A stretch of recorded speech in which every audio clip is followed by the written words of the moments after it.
Формирањето единствен регионален пазар за струја е гаранција за квалитетно снабдување по пониски цени. Инвестициите во електроенергетскиот преносен систем значат и намалување на цените на електричната енергија, рече вице-премиерот за економски прашања Кочо Ангјушев на регионалниот форум на преносни систем оператори од регионот на Југоисточна Европа, што се одржува во Охрид. Новиот закон за енергетика кој ќе се применува од идната година предвидува основање на ваков пазар. Тоа на Македонија и на граѓаните на Република Македонија ќе им донесе да се изедначат цените на Македонија со Бугарија, каде што цените на електрична енергија се пониски, од проста причина што Бугарија е нето извозник на електрична енергија и Македонија е нето увозник на електрична енергија. Практично имаме една синергија на тие два пазара, ќе се обидеме таа синергија да ја искористиме. За вклучување во регионалниот пазар на електрична енергија, инфраструктурно земјата нема технички пречки, туку само административни бариери кои во иднина ќе се надминат. Ние дефинитивно како земја која што се стреми кон Европска унија мора да ги придржува и препораките на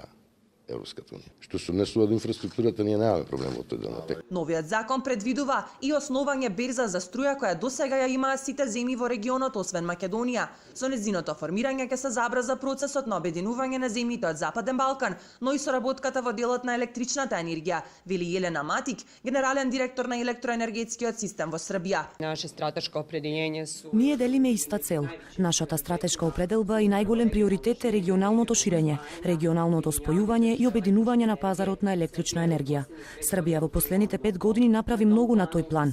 Формираше берза на струја, а имаме одлична соработка со Македонија. Единствениот регионален пазар за струја ќе ја поврзе Македонија со соседството, ќе донесе конкурентност и фер шанса за трговците, но и технолошки иновации и нови вложувања во електроенергетскиот систем, потенцира учесниците на форумот во Охрид, насловен "Како да ги направиме границите мостови".